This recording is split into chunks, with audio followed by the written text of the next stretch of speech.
So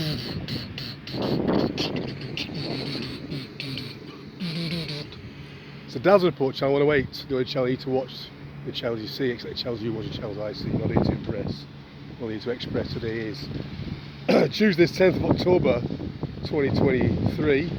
It'll soon be Christmas 2033. It'll soon be Easter 2040 when the baby caliper returns. Back in the big smoke, back in London zone again.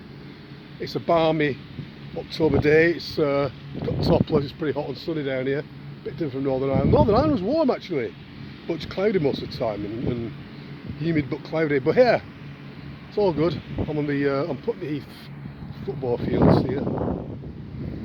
So yeah, now I've got back and I've spent today looking deeply into the Palestine-Israel debacle, false flag attack. In other words, it's basically on the same scale as 9/11. Let's put it that way. It's on the same scale as 9/11. It's going to have repercussions exactly like 9/11.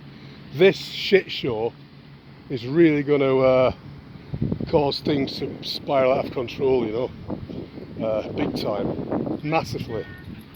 And they're already blaming Iran for supporting Palestine, Hamas attacking Israel. As we all know, the narrative is Hamas broke across the border, the most heavily surveilled and patrolled and controlled border in the world, probably more so than the war between North and South Korea. Yet somehow or other, a bunch of Hamas fighters crossed that wall, went through one of the gates unchallenged, and I heard actually some ex-IDL woman who used to work in the Israeli military say how this is wrong. How is it possible for somebody to break through that barrier unchallenged and unstopped? And yeah, the biggest part of the attack was the attack this peace festival near to the West Bank, 50-year anniversary of a war that occurred in 1973 between Palestine and Israel. I don't know too much about that. I've got to look into that yet. But apparently, America sent all its military hardware over there under Tricky Dicky in 1973 to totally crush the Palestinian resistance. Now Hamas is Mosad. Let's not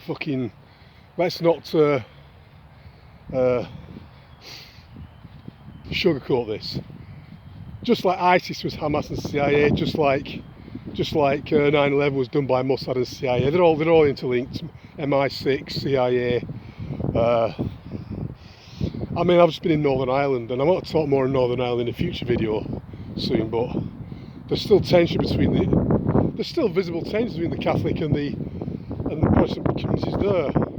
And that old divide and rule psyop over there is done by Black Ops intelligence agencies. The troubles in the 1970s was all done by MI5, MI6, CIA probably. The same tactic. They do the divide and rule. Divide and rule, divide and rule. Muslims and Hindus in India killing each other. It's all done by Black Ops intelligence agencies. Mostly from America and Israel. I don't know if you can hear, it's a bit windy here. I'm going to get out of the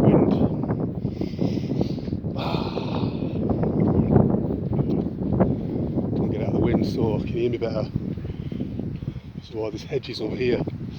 So yeah, this is a false flag attack. It's got a false flag written all over it. I didn't know too much about it over this weekend. I just had snippets. I knew it was a false flag then, but I didn't know the details. So and then they're going kidnapping kids. They're showing propaganda of babies locked up in cages, Israeli babies locked up in cages, you know, and you can hear a load of dastardly laughing in the background behind the cameras, you know, like really theatrical, real pantomime theatrical stuff, you know, unbelievably fake. The kids don't look too pissed off. To them, it looks like they're having a bit of a laugh. They probably put these babies in a cage for a couple of minutes, filmed them, and then took them out again. Just like having a bit of so there to the babies, it was just having a game, having a laugh. The baby wasn't even crying or anything. And they're saying there's people getting kidnapped all across Israel. Israel's under heavy attack. And these pipe bombs that Hamas are supposed to be firing at people, they're not real bombs, they're smoke bombs. They're Iron Dome, just firework display. It's all there, you know. It's all the people of Israel themselves, the citizens of Israel, just as much being fucked over by their government as the Palestinians, although it's a different degree. It's more psychological with the Israelis. I'll just get my shoes back on. But with the Israelis, anyway, with the Israelis, they're in a psychological attack, you know.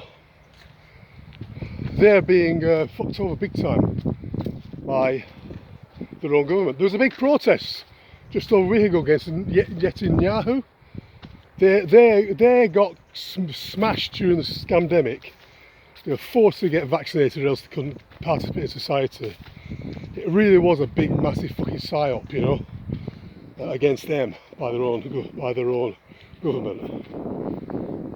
It was probably one of the worst countries to be in during the scamdemic, Israel. So the Israelis themselves got fucked over by their own government, and are getting fucked over by their own government. So there was hundreds of thousands of people taking the streets protesting against Netanyahu just over a week ago. So now they've got this Hamas incursion.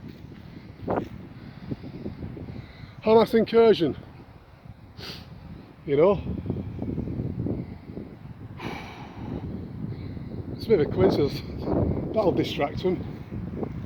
But I think this was on the cards a long time anyway. They're just waiting, just buying the time. Hamas, Mosad, you know, same difference. Yasser Arafat, who used to be the head of the PLO, was poisoned in 2004 and died. But he was the man that was a thorn in the side of Israel, because he genuinely wanted peace between Israel and Palestine, and he was really going for it, you know, and he was getting results done. But Israel don't want that. They want to genocide the entire Palestinian population. And now now they're trying to get the whole world, all the NPC population now. They want to get the whole NPCs of the world to back them in genociding them in the Gaza Strip. Probably genocide them in the West Bank too, you know. So, and it's going to become worldwide phenomena. This is the blue touch paper. This is the domino. This is the second horseman of the apocalypse that Jason Bashir talks about, which is going to be unleashed very soon. Second seal of the apocalypse, the red fiery horse of war. And it's just being unleashed now, and this is it. Watch this space.